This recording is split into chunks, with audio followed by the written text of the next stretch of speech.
Tommy Curran says they need to figure out who's usable in this thing. They got to figure out this year in that personnel department who's good and who isn't. Do you think there's enough oversight of the personnel department to figure that out this year? Well, who decides that? Well, I would say Robert and Jonathan Kraft. But if they're not involved in football, which I know Jonathan is not to that point where he's picking players and picking people to remain on the team and work there, like, okay, so don't you have to entrust Elliott to sort of do that? If he's your lead point. Do, but you'd also need to be figuring out if, it's going the way you want it to be going. I mean, right? To say they're not involved. Say you're not involved in football. Yeah, I get it. I get that you don't want the owner in there calling the shots. Right. But they don't like firing just to hire somebody. The owner should be in the meetings from time to time.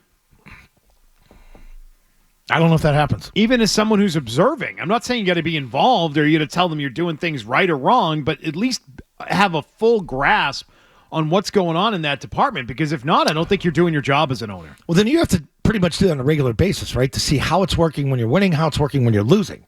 And it's been losing here as of late, right?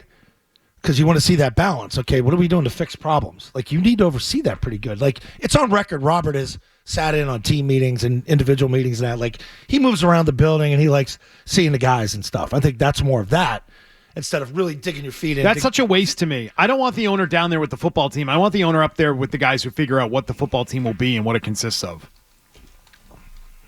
Owners that get down there and get into a team meeting with the actual players, well, that's just because you're jock sniffing. If you're up there with the guys in the front office and you're actually like in on, hey, what's going on? Yeah. How are we spending? What are we looking at? How are we going to get better?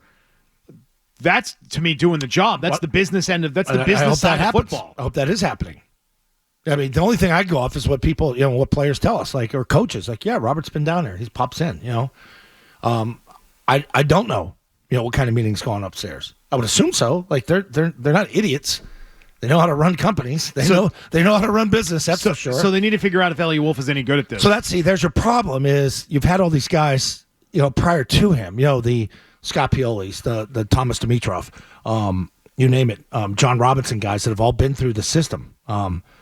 Nick Caserio. It's been done so well for over 2 decades that it's almost like turnkey and it's hands off.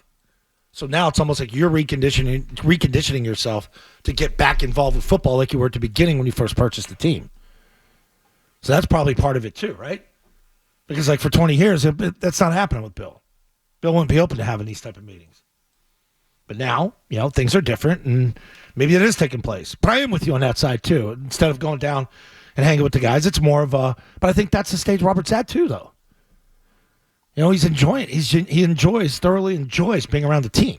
Like his personal relationships. Yeah, but that's not going in and like player meetings. I understand that, but he has sat on those film sessions. People talked about it, but I don't know how much he's like digging in on X's and O's. Like you've got to have sort of that liaison upstairs that you trust, and maybe it is J.K. meeting with these guys. I don't know. You got to you just don't do it once a year. Right? I mean, my point is you got to do it on a consistent basis so you have an understanding how they work and react together. Because if you got to make this rash decision that we need to make changes upstairs too now. Like now you're pressing a reset again. Well, my question is how much changed and how many new voices are in the room? I think you eliminated the big one. That final say. That's part of the problem now is we got to look around and see who's making the final decisions that the other guy used to make. Right. I mean, Elliott and Macro were both here. And yes, and I believe as Andrew Callahan said, there were times where Elliott Wolf was banging the table for a player and Bill would just put his foot down and say no. I believe that 100%. I do too. And Bill wouldn't go after the receivers. But here's a question. That's easy in hindsight to be able to say, well, I wanted someone else when they drafted Cole Strange. Well, who did you want? Who was that player? Who did you want them to get? Who did you want to draft? And did that player work out? Because it's easy to do the second guess thing by just saying, well, I didn't want this guy. Right. I can tell you, Matt Gross seems to be a big-time Tyquan Thornton guy. That's a problem. So I'd say, on which picks did Bill listen to you and he whiffed? Which suggestions of yours were heard, responded to, and then came to fruition and then also sucked? See, that's which one of those guys are yours on this roster? And I'm pointing to Thornton on that one. I would love to know that too, like the Deebo Samuel stuff. Come out and say, hey, we wanted Deebo badly that year. Then Bill ended up taking N'Keal Harry. Like we know for a fact, there's 19 other guys that went as the wide receiver position after N'Keal that were in the league and hit. Right. So, like, give us a name. I'm with you, too, on that. Like, yeah, well, there's players you want, but which one? Yeah, which one did you want? And this is why It'd be fine if they said this guy, but this guy ended up being a bust, too. That's okay, too, but at least the possibility exists that just because Bill's not there anymore, that all the guys that were left behind that are now running the show, they also don't know what they're doing. Just because it's different and it's someone else doesn't mean it's good. Right, because Bill didn't allow them to get that experience, right? Kind of. I mean, that's kind of it. I know they're doing the dirty work for Bill. Like traveling, watching film, talking to people, doing your homework, doing investigative stuff. And then you present Bill with all the information. And Bill's not out there doing that. It wasn't. But he's got final call.